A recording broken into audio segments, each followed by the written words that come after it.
जी हाँ फ्रेंड्स, आपने बिल्कुल सही थंबनेल पढ़ा है।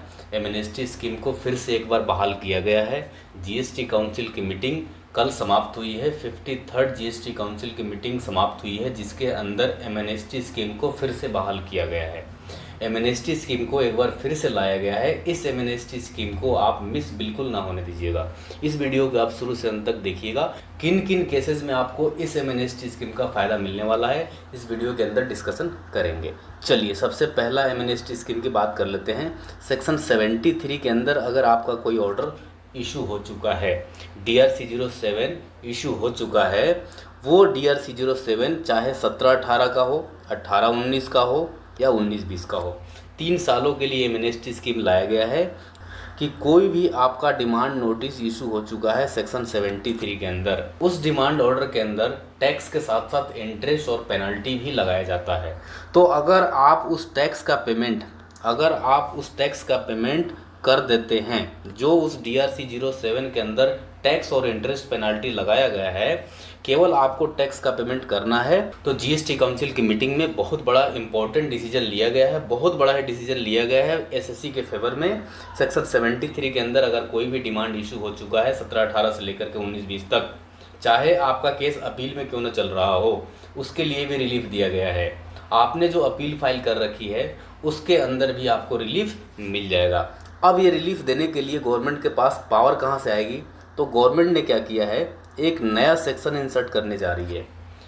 सेक्शन 128 कैपिटल ए नया सेक्शन इंसर्ट करने जा रही है, जिसके अंदर पावर दिया जाएगा। उस पावर को यूज करके इंटरेस्ट और पेनल्टी आपका वेव ऑफ कर दिया जाएगा फाइनेंशियल 17-18 से लेकर के फाइनेंशियल ईयर 19-20 तक। लेकिन आपको ध्यान रखना है कि उसके अंदर टैक्स का जो पेमेंट है, डिमांड के अंदर जो टैक्स का पेमेंट है, वो आपको फुल पेमेंट कर देना है 31 मार्च 2025 तक, तभी आपको इस एमएनएसटी स्कीम का फ़ायदा मिलेगा।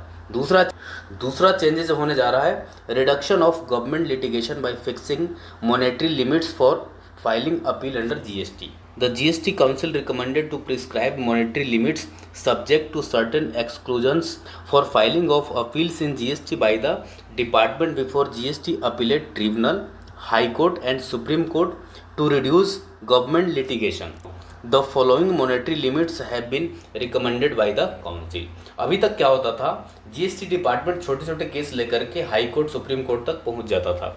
अब उसके लिए एक लिमिट रख दी गई है कि अगर आपको ट्रिब्यूनल में जाना है, डिपार्टमेंट की बात की जा रही है यहाँ पर, एसएससी के लिए नहीं, डिपार्टमेंट के लिए बात की जा रही है कि अगर आपको ट्रिब्यूनल में जाना है तो कम से कम 20 लाख का केस होना चाहिए, 20 लाख या उससे ज़्यादा का केस होना चाहिए।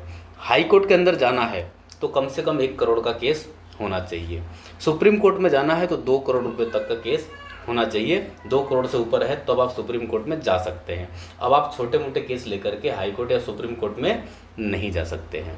अगला अमेंडमेंट सेक्शन 107 और सेक्शन 112 के अंदर होने वाला है। सेक्शन 107 बेसिकली बात करता है अपील फाइल करने के लिए। अगर आप अपील फाइल करने जाते हैं तो जो डिस्प्यूट अमाउंट होता है उसका प्री डिपॉजिट 10% कराना होता है।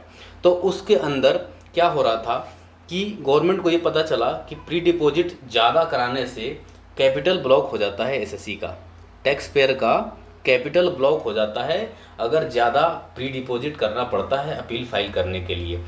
और जब तक डिस्प्यूटेड अमाउंट का 10% जमा नहीं होता है तो अपील फाइल करने के लिए अलाउ नहीं किया जाता है। तो गवर्नमेंट को लगा कि यहाँ पर टैक्स पेयर का जो कैपिटल है वो ब्लॉक हो जा रहा है, तो उसका जो लिमिट है उसको कम किया गया। पहले 25 करोड़ सीजीएसटी और 25 करोड़ एसजीएसटी की लिमिट थी, उसको कम करके 20 करोड़ कर दिया गया है। 20 करोड़ सीजीएसटी और 20 करोड़ एसजीएसटी कर दिया गया है, जो अपील फाइल करने से पहले 10% जमा करना होता है। इसके बाद अगला चेंजेस है टीसीएस के अंदर। सेक्शन 52 के अंदर टीसीएस कलेक्ट किया जाता है। ई कॉमर्स ऑपरेटर जो सप्लायर होते हैं, ई कॉमर्स ऑपरेटर, उन्हें क्या होता है, टीसीएस कलेक्ट करना होता है 1%, आधा परसेंट सीजीएसटी और आधा परसेंट एसजीएसटी कलेक्ट करना होता था, और आईजीएसटी जो है 1% कलेक्ट करना होता था। उसको रिड्यूस करके अब आधा % कर दिया गया है। आपको 0.25% अब सीजीएसटी कलेक्ट करना है और 0.2% एसजीएसटी कलेक्ट करना है और आईजीएसटी के केस में आधा % आपको टीसीएस कलेक्ट करना है। तो यहाँ पर भी रिडक्शन देखने को मिल रहा है। सेक्शन 112 में जो चेंजेस होने वाला है उसमें बताया जाएगा जो 3 महीने अपील फाइल करने की जो डेट होती है, तो ट्रिब्यूनल आने के बाद, जब ट्रिब्यूनल आ जाएगा तो ट्रिब्यूनल आने के बाद कितना टाइम पीरियड दिया जाएगा और टाइम कब से स्टार्ट हो जाएगा, 3 महीने का टाइम कब से स्टार्ट होगा जो ट्रिब्यूनल आने के बाद डिसाइड किया जाएगा। उसके लिए सेक्शन 112 में चेंजेस किया जाएगा। सबसे बड़ा रिलैक्सेशन सेक्शन 16(4) के अंदर दिया गया है। जी हाँ, सबसे बड़ा रिलैक्सेशन 16(4) के अंदर दिया गया है। जो ज़्यादा नोटिसेज पड़े हुए थे 16(4) से संबंधित, अपील में केस चल रहा था 16(4) से संबंधित गवर्नमेंट ने बहुत बड़ा डिसीजन लिया है। और डिसीजन में क्या बोला है, 17-18 से लेकर के 20-21 तक, 17-18, 18-19, 19-20, 20-21 तक रिलैक्सेशन दिया गया है।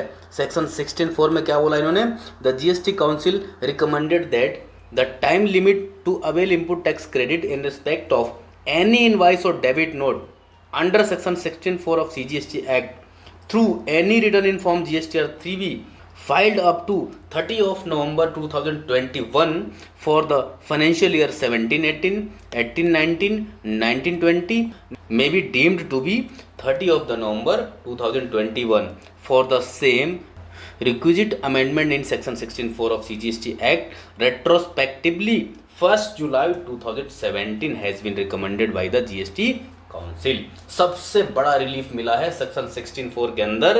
एमनेस्टी स्कीम जो आई है सेक्शन 16(4) के अंदर, वो सबसे बड़ा महत्वपूर्ण है, सबसे बड़ा डिसीजन लिया गया है जीएसटी की काउंसिल की मीटिंग में। और अब आपको इसमें क्या फायदा मिलने वाला है, जो अभी आपके पास नोटिस आ रहा था कि आपने प्रिस्क्राइब लिमिट जो दी गई है सेक्शन 16(4) के अंदर, उस डेट के बाद आपने 3B की रिटर्न फाइल करके आईटीसी अवेल किया है, तो आपको आईटीसी नहीं दिया जाएगा। बहुत सारे नोटिसेज ऐसे आए हुए थे सेक्शन 16(4) से संबंधित और केस अपील तक चल रहा था। सेक्शन 16(4) का अपील में बहुत सारे ऐसे केस चल रहे थे, उनको बहुत बड़ा रिलैक्सेशन मिल गया है।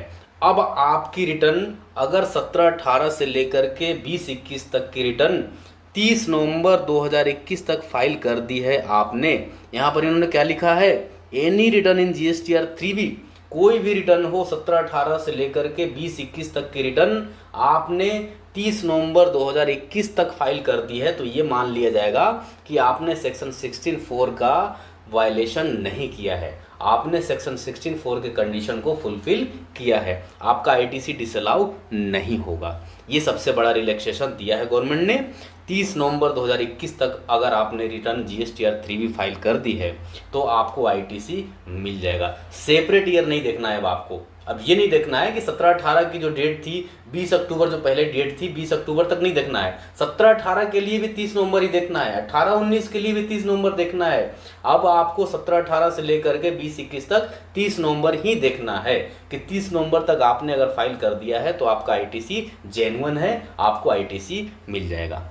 तो इस जीएसटी काउंसिल की मीटिंग में सबसे बड़ा जो डिसीजन लिया गया है वो 16(4) से संबंधित लिया गया है, क्योंकि 16(4) से संबंधित डिसीजन लेना बहुत ज़्यादा जरूरी था। जिनका लीगल आईटीसी था, जिन्होंने किसी कारणवश रिटर्न फाइल नहीं किया या फंड इशू है या कुछ भी इशू है उनका, तो उस कारण से रिटर्न फाइल नहीं किया, अगर उन्होंने लेट आईटीसी क्लेम किया तो उनको आईटीसी नहीं दिया जा रहा था। तो इसके लिए मैं कहूँगा कि बहुत ही बड़ा डिसीजन लिया गया है जीएसटी काउंसिल के द्वारा, और ये डिसीजन एसएससी के फेवर में लिया गया है, जो बहुत ही अच्छा डिसीजन लिया गया है। सेक्शन 16(4) के अंदर दूसरा केसेज होता है। सेक्शन 16(4) के अंदर अभी एक केस हो गया कि आपने रिटर्न फाइल लेट किया, 30 नवंबर तक फाइल कर दिया तो भी आपको आईटीसी अलाउ कर दिया जाएगा। दूसरा केस क्या है कि अगर आपका रजिस्ट्रेशन कैंसिल हो जाता है, होता है कई बार आपका रजिस्ट्रेशन कैंसिल हो गया और आपने रिवोकेशन के लिए अप्लाई किया, और जब आप रिवोकेशन के लिए अप्लाई करते हैं तो आपका रजिस्ट्रेशन जो सेक्शन 16(4) की टाइम लिमिट है 20 अक्टूबर जो लास्ट डेट होती है आईटीसी क्लेम करने की, उसके बाद आपका रजिस्टोर होता है। रजिस्ट्रेशन रजिस्टोर कई बार 2-3-4 महीने लग जाते हैं रजिस्टोर होने में, और रजिस्टोर होता है जो 16(4) के कंडीशन जो है कि 20 अक्टूबर तक आईटीसी क्लेम कर लेना है, उसके बाद आपका रिवोकेशन होता है। और आपका जब रिवोकेशन हो जाता है तब आप क्या करते हैं, 20 अक्टूबर के बाद आपका रिवोकेशन होता है और आप आईटीसी क्लेम करते हैं 25 अक्टूबर को या 31 अक्टूबर को या नवंबर को आप क्लेम करते हैं, 10 नवंबर को, 15 नवंबर को, जो प्रिस्क्राइब्ड लिमिट थी 20 अक्टूबर, उसके बाद आप आईटीसी क्लेम करते हैं। उस केस में आईटीसी डिसअलाउ हो जाती है कि आपने आईटीसी प्रिस्क्राइब्ड लिमिट के बाद क्लेम किया है, तो आपको आईटीसी नहीं दिया जाएगा। तो इस केसेस में क्या बोला है, the GST council recommended retrospectively amendment in section 16(4) of CGST act to be made effected 1 July 2017 to conditionally relax the provisions of section 16(4) of the CGST Act in case where returns for the period from the date of cancellation of registration, effected date of cancellation of registration till the date of revocation of cancellation of the registration are filed by the registered person within a 30 days of order of revocation। अब क्या होगा इसमें, जब आपका registration cancel हो गया था और आपने जब रजिस्ट्रेशन रिवोकेशन के लिए फाइल करते हैं, रिवोकेशन फाइल करते हैं और रिवोकेशन होने के 1 महीने के अंदर जब आपका रजिस्ट्रेशन रिवोकेशन हो जाता है और उसके 1 महीने के अंदर आप 3B की रिटर्न फाइल कर देते हैं तो आपको आईटीसी अलाउ कर दिया जाएगा। तो ये भी एक बहुत बड़ा रिलैक्सेशन दिया गया है। अगर आपका रजिस्ट्रेशन कैंसिल हो गया है तो भी आपको आईटीसी मिल जाएगा, 1 महीने के अंदर आप रिटर्न फाइल कर देते हैं। तो अगला चेंजेस है फॉर्म GSTR4।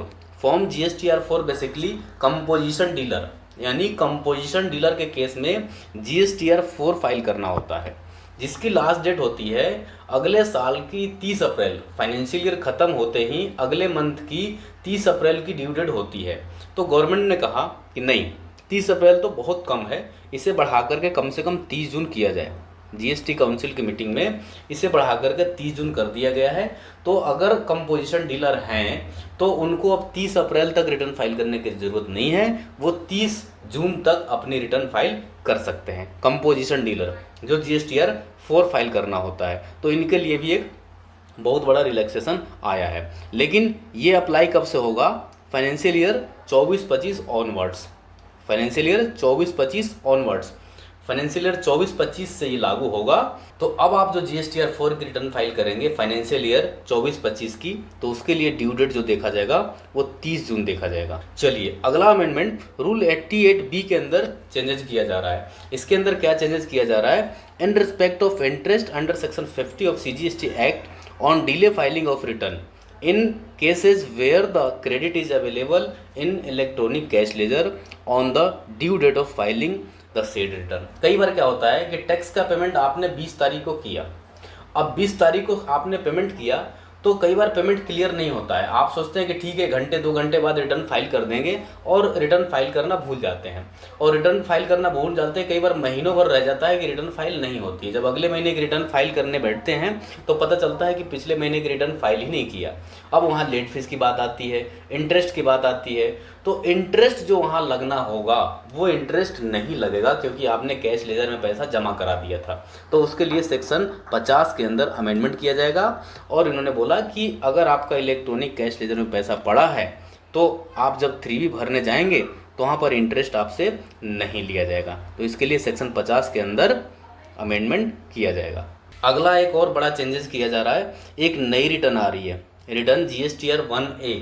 GSTR1A क्या है, The GST Council recommended providing a new optional facility by way of Form GSTR1A to facilitate the taxpayers to amend the details in Form GSTR1 for the tax period, add or declared additional details if any before filing of return GSTR3B। अगर आप GSTR1 file करते हैं और उसके अंदर कोई details डालना भूल जाते हैं या इनवाइस आपने जो ऐड किया है वो गलत इनवाइस ऐड हो जाता है या आपने एक इनवाइस रिकॉर्ड करना भूल गए हैं, तो उसको अब आप रेक्टिफाई कर सकते हैं GSTR1 से। आप GSTR1 में सही रिकॉर्ड कर दीजिए, सही GSTR1 को सही फाइल कर दीजिए, और जैसे ही आप GSTR1 फाइल करेंगे, GSTR1 फाइल आप करेंगे तो वही डेटा आपका ऑटो रिफ्लेक्ट होके आ जाएगा GSTR3B में।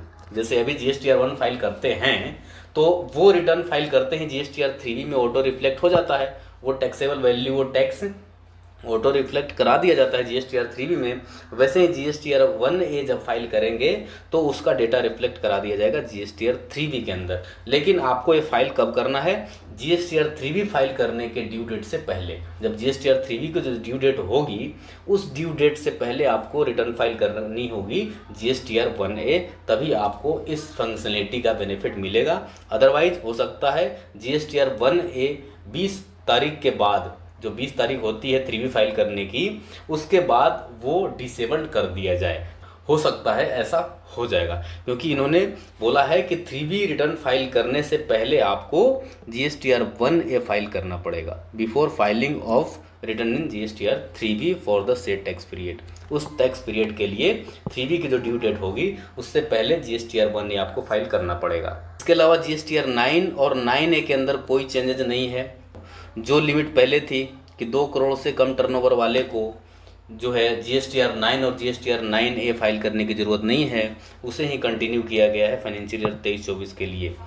अगला अमेंडमेंट होने जा रहा है रूल 142। रूल 142 जो DRC 03 फाइल किया जाता है, जिसके अंदर DRC 03 फाइल किया जाता है, उसके अंदर जो एडजस्टमेंट की जाती है कौन से अमाउंट का? जो पेड करते हैं, जो प्री डिपॉजिट करते हैं अपील फाइल करने के लिए, और वहाँ पे जो अमाउंट होता है एडमिटेड अमाउंट, उसको किस तरह से सेट करना है, उसके लिए 142 में अमेंडमेंट किया जाएगा। इसके अलावा एक और बड़ा बदलाव हो रहा है, बायोमेट्रिक बेस्ड आधार ऑथेंटिकेशन ऑल इंडिया बेसिस। अभी 3-4 स्टेट में लागू हुआ था। जब आप रजिस्ट्रेशन अप्लाई करते थे तो वहाँ पर आधार ऑथेंटिकेशन बेस्ड किया गया था। अब ऑल इंडिया बेस पे इसे लागू कर दिया गया है। जब आप रजिस्ट्रेशन अप्लाई करेंगे तो इसे आपको फॉलो करना पड़ेगा, बायोमेट्रिक बेस्ड आधार ऑथेंटिकेशन कराना पड़ेगा। ये किस पर्पज से लाया गया है? ये ITC जो फ्रॉडली अवेल की जाती है, जो फ्रॉडलेंट होते हैं, ITC फ्रॉडली क्लेम करते हैं और फेक ITC फेक इनवाइसेस जो इशू करते हैं, उनको रोकने के लिए ऐसा लाया जा रहा है। गवर्नमेंट का कहना है कि हम अगर बायोमेट्रिक बेस्ड आधार ऑथेंटिकेशन कर देंगे तो फेक इनवाइसेस इशू होना बंद हो जाएगा।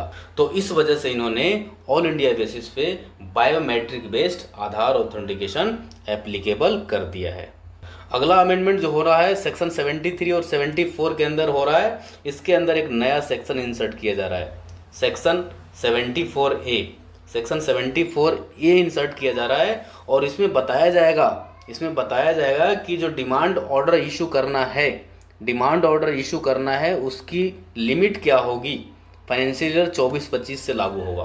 फाइनेंशियल ईयर 24-25 से लागू होगा और उसके अंदर बताया जाएगा कि जो डिमांड ऑर्डर इशू करना है 74 के अंदर, उसकी टाइम लिमिट क्या होगी।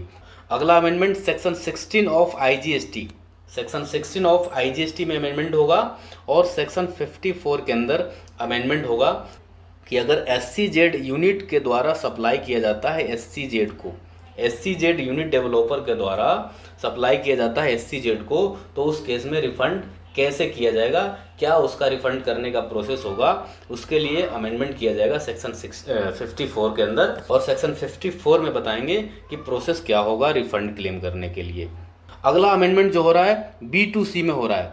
B2C मतलब बिजनेस टू कस्टमर के केस में क्या होता था कि अगर आपने एक इनवाइस इशू किया 2.5 लाख का, पहले जो लिमिट थी 2.5 लाख की थी, जो GSTR 1 में आप फाइल करते थे टेबल नंबर 5 में, टेबल नंबर 5 के अंदर जो GSTR 1 फाइल करते थे जिसमें B2C रिकॉर्ड किया जाता था, तो 2.5 लाख के अगर इनवाइस रिकॉर्ड करते हैं तो उसे B2C लार्ज इनवाइस कहा जाता था, लार्ज B2C इनवाइस कहा जाता था। उसे अब रिड्यूस करके 1 लाख कर दिया गया है। 1 लाख कर दिया गया है कि 1 लाख का इनवाइस अगर आप इशू करते हैं तो वही हम मान लेंगे कि आपका लार्ज B2C है। इसके अलावा अगला चेंजेस GSTR 7 के रिटर्न में है। GSTR 7 मतलब जो सेक्शन 51 के अंदर फाइल किया जाता है TDS की रिटर्न, जो TDS की रिटर्न फाइल होती है ना GSTR 7 के अंदर जो रिटर्न फाइल होती है उसके अंदर बदलाव हो रहा है कि अगर आप नील की रिटर्न फाइल करते हैं, GSTR 7 नील की रिटर्न फाइल करते हैं, तो यहाँ पर कोई लेट फीस देने की ज़रूरत नहीं है। नो लेट फीस में भी payable for delay filing of nil GSTR 7। GSTR 7 अगर नील की रिटर्न फाइल करते हैं तो वहाँ पर लेट फीस नहीं दी जाएगी। कैसी लगी वीडियो? अगर आपको अच्छी लगी है तो ज़्यादा से ज़्यादा शेयर करें। तो आशा करता हूँ कि वीडियो आपको अच्छी लगी होगी, और अगर आपको वीडियो अच्छी लगी है तो ज़्यादा से ज़्यादा शेयर करें, ताकि जिन्हें इस एमएनएसटी स्कीम के बारे में पता नहीं होगा वो भी इस वीडियो के माध्यम से इस एमएनएसटी स्कीम का फ़ायदा ले सकते हैं। Thank you so much watching for this video.